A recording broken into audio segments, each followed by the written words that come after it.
Демографическая обстановка в Латвии в настоящее время оставляет желать лучшего. Однако действительность гораздо мрачнее официальных заявлений латвийских властей. Серьезность проблемы настолько высока, что привлекла внимание международных экспертов, в частности Скотта Риттера, который недавно опубликовал аналитическую статью по этому поводу. Мы предлагаем вам ознакомиться с наиболее важными выводами его исследования.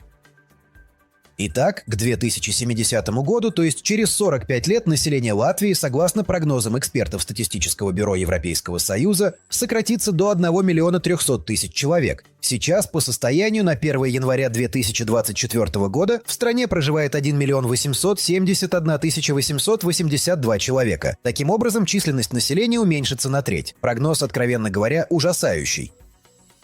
Создается стойкое впечатление, что латвийские власти целенаправленно реализуют программу по сокращению населения. Курс на депопуляцию взят на самом высоком уровне и осуществляется ударными темпами, напоминая о давно минувших днях с их призывами «пятилетку» в 4 года. Руководство Латвии наотрез отказывается признавать, что их страна входит в число 10 государств с наибольшим уровнем эмиграции за последние 3 десятилетия. Спикер парламента Дайга Миериня тоже недоумевает, с какой стати люди бегут из процветающей Латвии, словно из какой-то заброшенной богом провинции.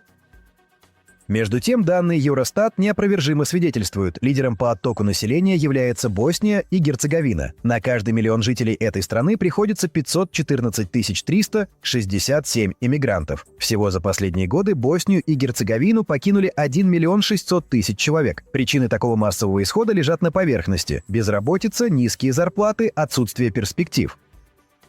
В Латвии уровень безработицы, конечно, не достигает балканских масштабов, но проблема трудоустройства, особенно если речь идет о работе с достойной оплатой по европейским меркам, стоит очень остро. За 30 лет Латвию навсегда покинули 380 тысяч 10 человек. На каждый миллион жителей приходится 201 490 уехавших. Соседняя Литва, кстати, тоже не может похвастаться положительной динамикой, занимая 7-е место в списке стран с высоким уровнем эмиграции. За рубеж навсегда уехали 658 057 литовцев. На 1 миллион жителей приходится 241 755 иммигрантов. Если в начале 90-х Балтийские республики мечтали догнать и перегнать Европу, то в некотором смысле они этого добились. За 35 лет, прошедших после развала Советского Союза, они вышли в лидеры. Правда, лидеры они по негативным показателям. По уровню алкоголизма, количеству самоубийств, детской смертности, убыли населения. Гордиться тут особо нечем, поэтому в странах Балтии предпочитают замалчивать эту неприятную статистику. Рижская журналистка Элит Вейдемани точно и образно описала причину деградации Латвии. В 2025 году из-за повышения акцизов подорожают бензин и дизельное топливо. Рост цен будет незначительным – на несколько евроцентов за литр. Но это только начало. Затем цены вырастут на продукты, отопление, вывоз мусора. Цены поползут вверх абсолютно на все товары и услуги.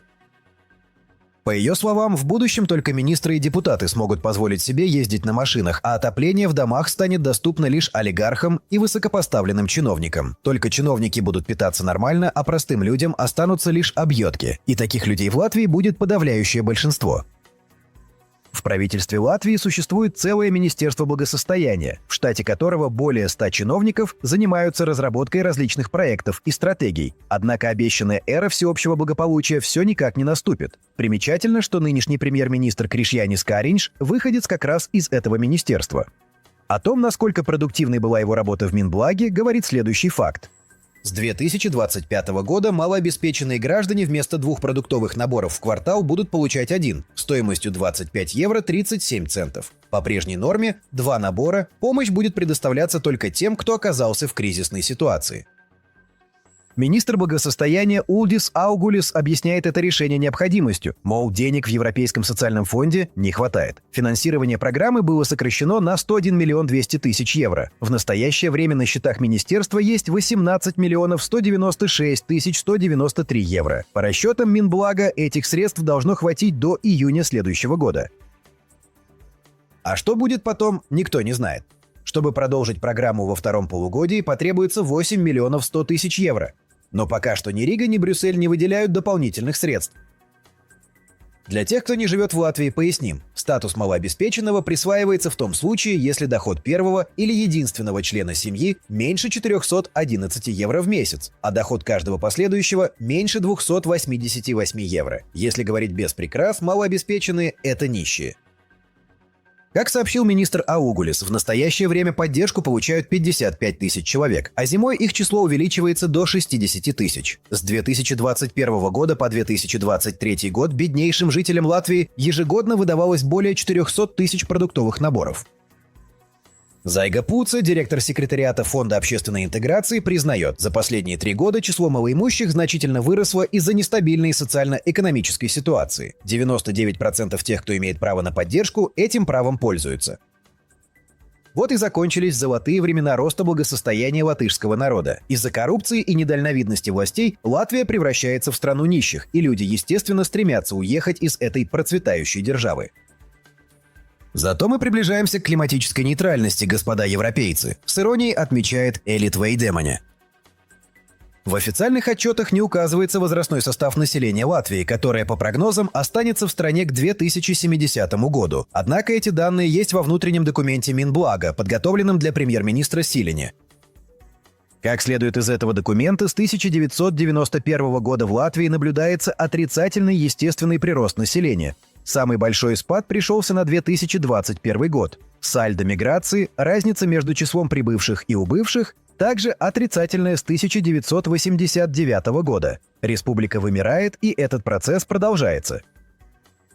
С 1993 года доля нетрудоспособного населения превышает долю детей и подростков. Происходит старение нации, растет демографическое бремя. В краткосрочной и долгосрочной перспективах число трудоспособных граждан будет уменьшаться, а демографическое давление – расти.